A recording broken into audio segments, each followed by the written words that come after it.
Oh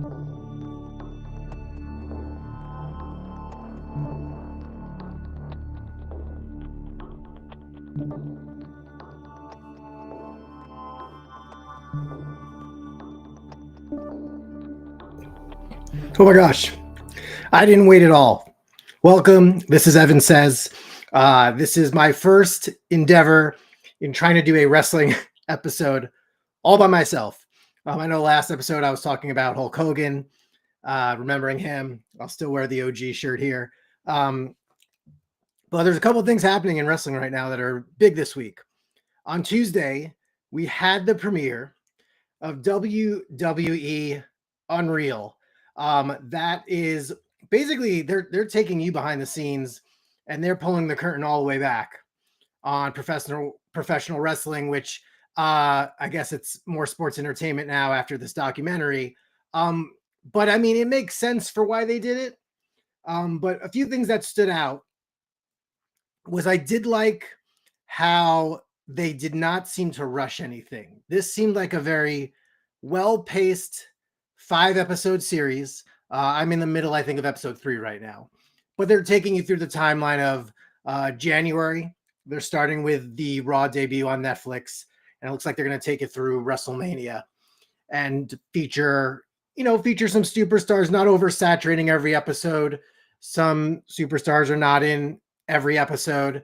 I would say from the first episode, the best part I think of it was Rhea Ripley, because not only do they take you inside Rhea Ripley's preparation, but you also get to see her at home. You get to see her with her dogs, but you also get to see her like pretty much freaking out on the inside, because that's the thing about performing. Like, you talk about it like, you're having a breakdown or a panic attack, but I mean, some of it can just be like, that's the process. Like, having been on the stage like thousands of times, like, it's just, you have skin in the game when you're kind of playing tricks with your own mind, leading up to going out there and going on a stage, because you haven't really done anything yet. You haven't proved yourself for that evening. But I think, seeing Rhea Ripley really self-conscious before going out on stage, and then seeing her like own the venue and own the space in like just a matter of seconds was pretty amazing. Like, the thing about Rhea Ripley is, Triple H is right. Triple H is pretty much, she may be one of the most over people in the company. She can be champion whenever she wants. Like, she does not need the championship. The match on Netflix, the Raw debut, she won the championship. So that was something nice that stood out. It was nice to see also, in terms of behind the scenes, it's nice to see how you set up gorilla position, who the writers are. But see, I could see why people are a little bit hesitant on praising the show. The problem with this is like what people like Josh Barnett have said. You're pulling the curtain back, and now you're realizing how the magician does the trick. You're realizing how the illusionist makes you see that when it didn't really happen. So, if anything, I would even say like the prime audience this documentary is perfect for is not WWE fans. I would say it's perfect for people that want to produce stage productions. It's perfect for people that want to go into production. It's perfect for people that want to run their own promotion. This gives you the professionalism that you see behind the scenes. And, yes, you hear, people talking back and forth. You have people that just tried to kill each other in the ring, and now they're like exchanging, just conversation backstage while like Kevin Owens is like bleeding down his face and Cody Rhodes is in an immense amount of pain. It's interesting, but I would say that you want also, I think what some wrestling fans want from this show is maybe more of like a Wrestling with Shadows feel. That was the Bret Hart documentary that kind of led up to the Montreal Screwjob. And the magical thing about that timing is, as horrible probably as it was for him, was they were covering this lead up to the Screwjob, and it was almost done without WWF's permission at that time. Like they just, Vince didn't want, you weren't getting Vince sound bites here. I mean, this is definitely something that WWE wants you to see it the way it is. And that's okay. I mean, they still are able to like put up, they're able to fabricate, this sense of reality that hits more real than wrestling has, before Triple H took on the head of creative. But overall, it seems like the atmosphere of behind the scenes is very soothing, very calming, very supportive. But I'm not sure if that's what fans want to see. I think the closest so far from what I've seen that fans have got to see what they're looking at is maybe Chelsea Green complaining about, I'm not booked for this Vancouver show and I've bought tickets for 15 of my friends and family, and now they're not even going to see me. That's like a low harmonic of what I think. I think fans, if they could, it's like when you get that wrestler who they know they're underappreciated and you make them cut the promo at just the right time. And I know that's happened to Cesaro when he was with the company. I know that's happened like, that was like basically the gist of, Austin 316, the pipe bomb. Like you get them at the right time. And, it's hard to complain about the way Triple H is and the way he books things, because it sounds like he has an ear to the pulse. And we all have our favorites. I'll tell you right now, my favorite is LA Knight. And, fans have been waiting for him to get a little bit more than he's gotten so far. Like he's gotten the US title twice, but he's been teased with winning Money in the Bank a few times. And I think fans like us have seen, we saw Damian Priest win instead of LA Knight. Or, I think LA Knight, he's maybe suffering now because Seth Rollins got injured. And I think they actually were putting him on a trajectory to be like, right in there. But I think we're not going to see as much sour grapes because maybe people are afraid to ruffle feathers, because it seems like Triple H is a fair person, a diplomatic person, and he's been through it himself, and he'll be honest with someone, and he won't. It's rare that he looks like he gets his buttons pushed. I feel like he's pretty desensitized to anything that will come his way. So what you're getting is you're getting a curtain pulled back, and you're getting to see, the person running the show, and you're getting to see the actors, riled up before they get on stage. And some wrestling fans, the it's real to me, damn it crowd don't like that. I could see the old school, like, if you saw that documentary of WrestleMania 9 that came out right before WrestleMania 41, you're like, they were documenting this WrestleMania backstage, and you get Undertaker, giving the camera the look like, what the heck? Why is there a camera back here? And now the fact is that right now you've got 3 cameras back there. You've got WWE Social filming everything.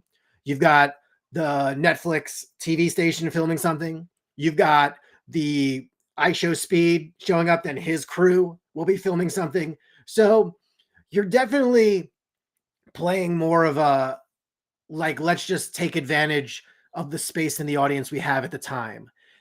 You would like it to feel, I would like it to feel like you still have that competitive edge, but there's still certain lines you won't cross. Like, when do you put your foot down? Like Chelsea Green, they showed that where she kind of put her foot down, where like, I'm going to win with Unprettier, and I'm not going to do some other stupid move I've never done before that makes me pee. And that's kind of what happened in the 3rd episode with her. But it's a great, I think it's a well-paced show. It's very sleek. It's very modern. And I think WWE loves converting casual fans to maybe more intense fans, to maybe even more hardcore fans. And I think this will definitely be interesting to people that would ever want to go into TV production, would ever want to run their own wrestling promotion, or really just, to do any kind of like stage presentation, to be any kind of public speaker. They show you the professionalism, and, it's okay to have ups and downs and freak out, but at the end, but it's also good to like show that it's normal to be like, oh my gosh, I need my makeup just right. I need my outfit just right. I need my gear just right. I need to make sure that we're on time enough. I want to make sure we have to like get out before commercial, which is a little bit interesting because, obviously there's the Netflix where you don't really have to worry about that, and Peacock, you don't really have to worry about that. But, I think another interesting thing was in the first episode, the match producer, which it's nice to see. I should say it's nice to see the producers get a little bit, of a rub where they're getting featured, but it was nice to see Abyss freaking out about the timing of the Seth Rollins CM Punk match as the main event of the Raw debut on Netflix, because like he was like freaking out about them going over by like 2.5 minutes, and you could almost see the look on Bruce Pritchard's face, like this guy's is freaking out a little too much about the time. And in the end, you do what you can do. The match was well received, and I think by the next day you forget something like that unless it's a recurring pattern. But it's good to have those kind of like those eccentric characters pop out, because what you're doing is you're actually taking away that eccentricity of all these characters, because you're having people go on camera, look straight in, and give their government name and kind of let us know that's just what I do. It's like what they did a little with the Glow documentary, if you've ever seen that on Netflix. You kind of peel the curtain back. Now you can't close the curtain again, so now this is out. Can they go further than what they've done so far for Unreal? Maybe if I would want them to go even further, maybe it would be to like have a sit-in on a producer and the two wrestlers planning out a match. If we're going to go like pull everything back, then bore us with that. Like, I think the more boring parts where they're just like sitting in the writing room, which is almost like sacrilege that we're even looking into this. But even though it's like boring and you even have to like have subtitles to see what they're actually saying, like that's probably where a lot of the progress and the decisions are made in those kind of meetings. So it's cool to see that. It was cool to see Gorilla Position. It was nice to see how the Jey Uso push came along. But, when do you want to peel the innocence away? Because there's a lot of young fans that were live or die. When wrestling was at its peak in the late 80s, it was probably live or die to most of the audience at that time. So I think it's now live or die for different reasons to those hardcore fans. But you wish, like, if it was truly honest and if it didn't negatively impact the superstars, I would think like a few superstars venting about how things went, but showing that it really got to them, not like, oh yeah, it would have been nice if I won. Like, that would have been something. It almost makes you wish, while this never would have happened, would Vince McMahon have ever allowed something like this to be filmed? Obviously not.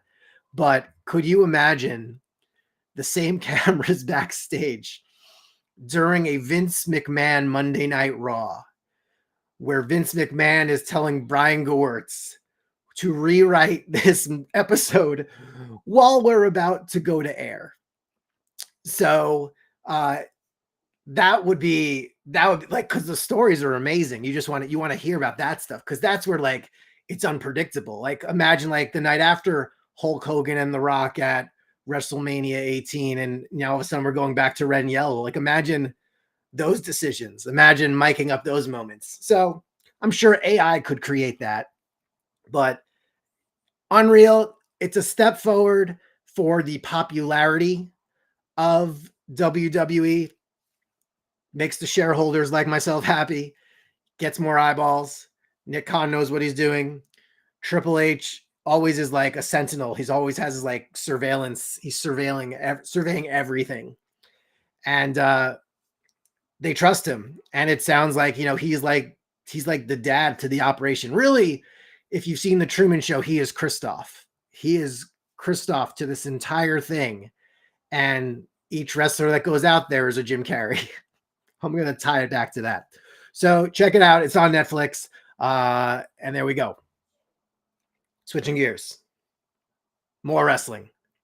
This Saturday and Sunday, we have Summerslam. So if you see behind me, this is the background I have right now. That's the MetLife Stadium. So these are Saturday matches. Ba-bam. Here's the Sunday matches. Ba-bam. But obviously, for you guys listening, I'm going to go through these matches a little quick with you guys one by one. So I'm going to go back and forth with this.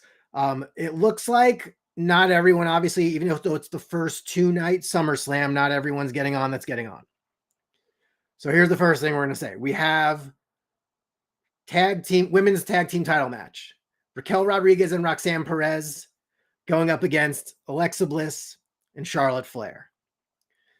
Alexa Bliss and Charlotte Flair are kind of like the OGs now, and they've kind of had this accidental friendship breakout. And Charlotte has been, underappreciated, and I ultimately think she should be someone who will pass John Cena's 17 title reign.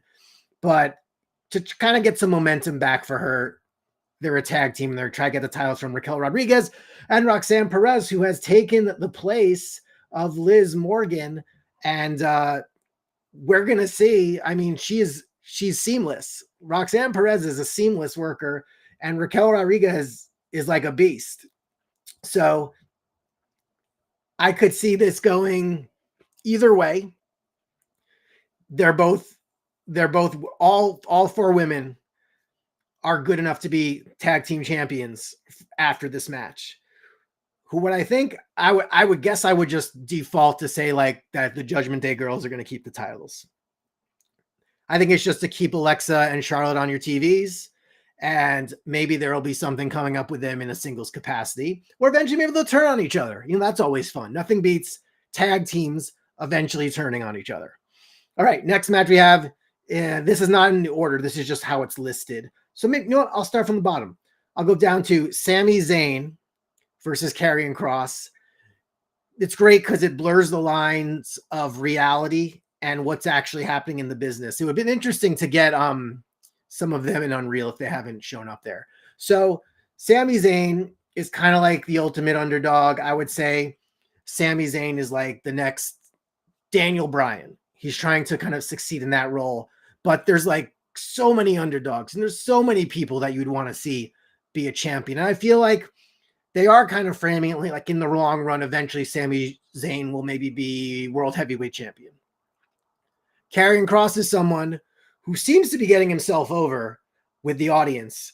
And, his entrance is outstanding. Even going back to NXT, his entrance is outstanding, but he's very good at committing to what he's doing on screen. And I think Scarlett enhances the whole presentation, just like I think she does for him what Lana did for Rusev. It's like you want to see her just as much as you see him. And you've got basically Karrion Kross needling Sami Zayn the entire time, just in what his future is, what are his goals and aspirations.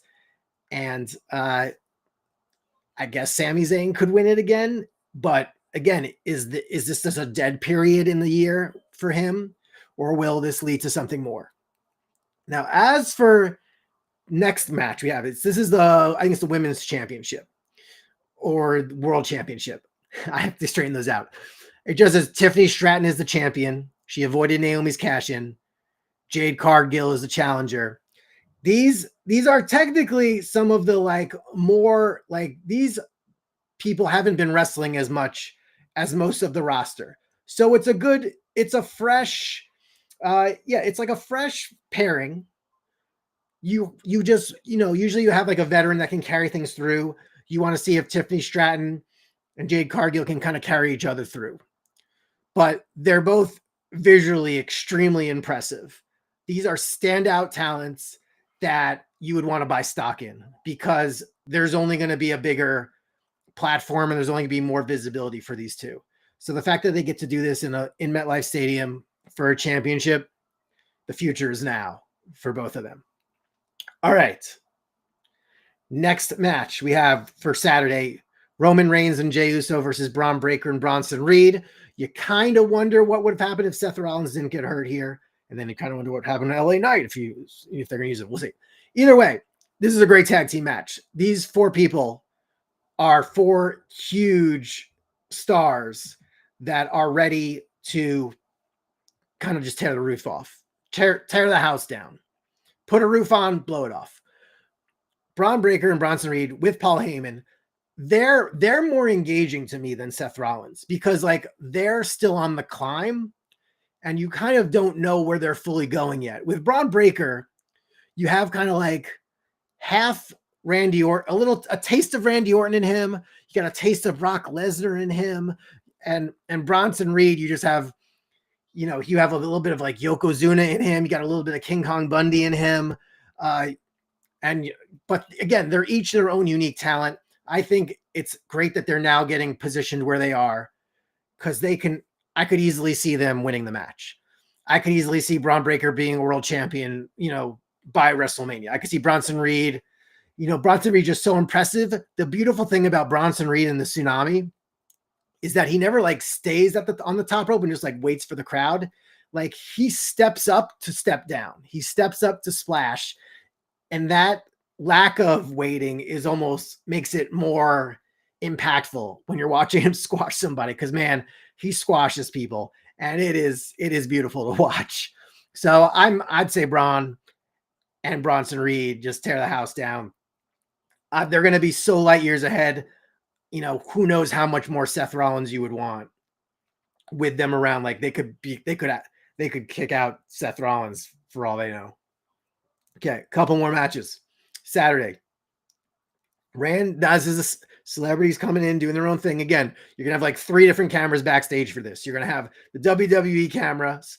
You're going to have the Peacock cameras. You're going to have the Jelly Roll cameras. You got Jelly Roll and Randy Orton, and it was cool. Jelly Roll put Logan Paul through a table on the Jimmy Kimmel set, which was amazing. Randy Orton and Jelly Roll against Drew McIntyre and Logan Paul. I see the 2 best wrestlers in this match on the same team. Like I want to get myself back here. There we go. I switched it up. I show speed. I see Drew McIntyre and Logan Paul as the 2 best wrestlers of these 4 people. So I don't see how they could possibly lose this match. Like, I just feel like this is just like Jelly Roll is going to impress us. He's been training hard. He's been practicing hard. He cares. And it's going to show. He's going to try to put in like a Bad Bunny caliber performance. And we're going to see, but I think ultimately Drew McIntyre and Logan Paul will kill them. Randy Orton, as sleek and technical as he is, we know that, he says it himself. He's like, I don't really have to do anything in the ring. I just kind of like, you just less is more with Randy Orton. He doesn't do that much. And Jelly Roll may carry the match for all we know. He may pull a Bad Bunny and like carry the whole match. So I'm intrigued by that. That should be awesome. That will be a good celebrity. This is not like a throw out. This is not, like Snooki doing backflips. This is a real thing. Final match for Saturday. Gunther versus CM Punk. Gunther is like the ultimate champion, the ultimate heel champion. He loves it when you love to see him lose, and he picks always the most high profile occasions to lose. Will he lose to CM Punk? Is the timing right now good for CM Punk to become a world champion? Yes and no. I would have been nice to see CM Punk beat John Cena in Saudi Arabia. It didn't happen, but I could see him winning, but I think Gunther is going to retain. I think Gunther is going to choke him out, and Gunther is going to be just one up on CM Punk. And I think, how much does CM Punk have to offer in this match? He has plenty, but is it enough to offer more than what Gunther has to resist him? And I feel like Gunther is more imposing and will do a great job of resisting. And eventually he will make CM Punk pass out in the center of the ring. That's my prediction. Now let's go to Sunday. Sunday, SummerSlam. More matches. I actually think Saturday is the better card. I just feel like those are more like exotic matches, but at the same time, they're also more impressive. They're just more impressive matches. Now, let's work up from this one.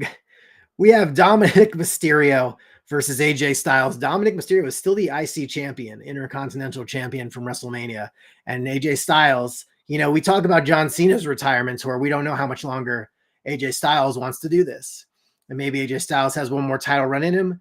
See, Dominic Mysterio, you'd love to have him as the champion because you love to see him try to lose. You'd love to see people beat him up to try to get the title. But you could also just see like AJ Styles is just like the superior wrestler. Like, how could AJ Styles lose to some like Dominic Mysterio?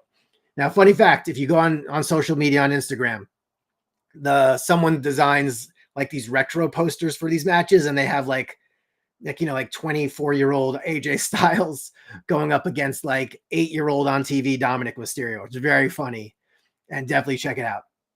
All right, so Dominic Mysterio, I'll pick AJ to win. I'll pick AJ to get the title. I think we got one more run in AJ. The women, now Naomi cashed in, and she is now the champion. Io Sky was the champion. Rhea Ripley can be the champion at any moment in time. Does she need to be champion? Not right now.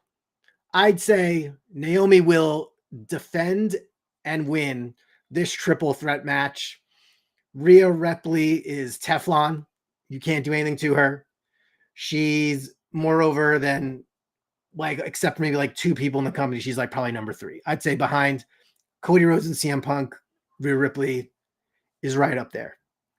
Naomi, though, has been great at reinventing herself and not making her a throwaway. She counts. What she does matters, and how she acts out is totally justified. So she deserves a longer title run after SummerSlam. Now, going up next, we have another women's match on Sunday. We got Becky Lynch versus Lyra Valkyria.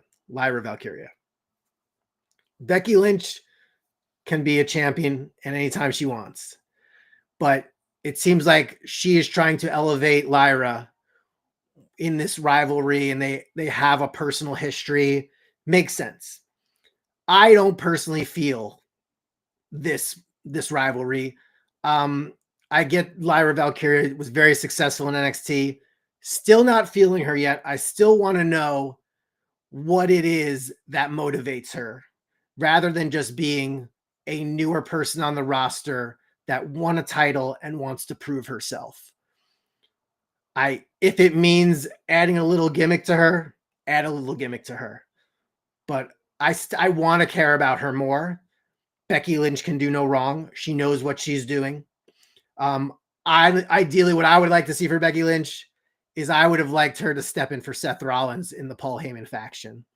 I think her subbing in, like, while the husband's hurt, here's the wifey doing a better job than he could have done, leading Bronson Reed and Braun Breaker with Paul Heyman and making them unstoppable. It's like she is the Triple H and the China of DX at the same time. And she can carry that. I feel like it's a little bit of like she's slumming right now because she's just amazing, and she's the man, and she's a Hall of Famer. But I'm hoping she gets Lyra to where she needs to go. I think I could see her losing to Lyra at SummerSlam, and then we give Lyra another shot. Could see that. But I'd really like to see Becky Lynch with Paul Heyman and Braun Breaker and Bronson Reed. Now we got Bloodline fighting.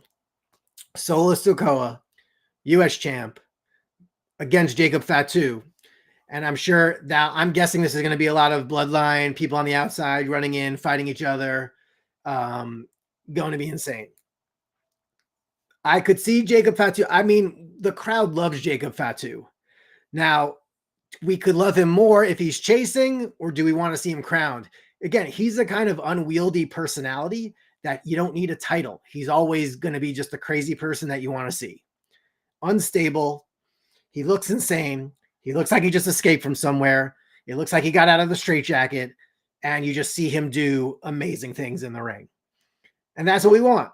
Solo Sikoa, who is the Usos' younger brother, which is kind of, he's done very well. He is an outstanding person at like filling the role of just being like the guy that you hate because you think he doesn't deserve it, yet he's so talented enough that he can earn it.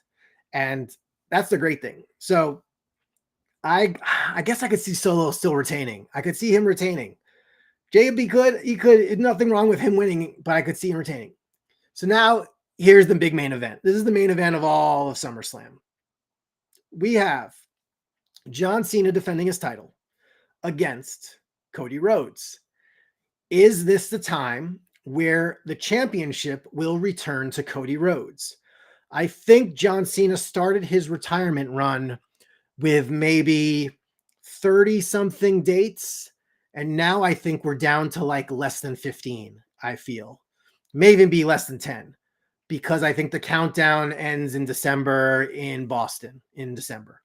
Now, this could be where we've started to see cracks in the heel facade of John Cena, where maybe it's a double turn, but I think it's too early to turn Cody.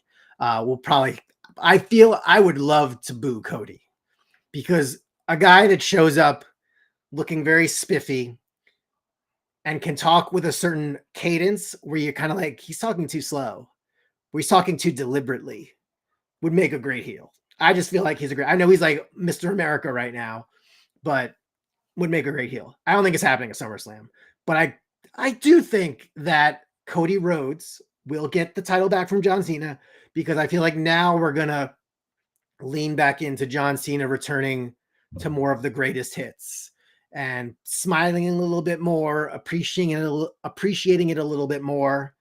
I think it was a good curve for him. I think the things he was saying in his promos were justified, but we got to cheer him as he hits the home stretch.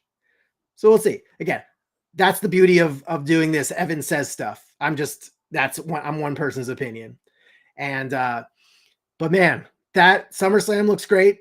Two nights. I'm going to be flying on Friday to New York. So maybe I'll run into some folks on the plane. Who knows? I've run into wrestlers in airports and on planes in the past, but we'll see. It's going to be a great event. So no match can do. Matches are all great. See, they're very good at, like, they're not overstuffing these events anymore. Like, they're letting the event breathe. You're not getting into like this 10 match card, and you want more. It leaves you wanting more. It doesn't like oversaturate it. Hopefully there'll be some good dark matches. Hopefully some people will be featured maybe in the SmackDown before SummerSlam, but it looks good. It looks good. So I guess that's really all I'm going to say for this. But yeah, this SummerSlam, WWE Unreal. And if you've liked what I've been doing here, of course, you can go to patreon.com/funnyevan. But at the same time, you can just get my books on Amazon. I chat to spammers, The Spam Whisperer, or Mike Francesa's Greatest Hits for you New York people. Or, oh, there's a coloring book here. I have an adult coloring book. All right. So thank you guys for tuning in. We're going to clip this up. We're going to shout it out. And I'll see you guys again. Enjoy the matches. It's still real to me.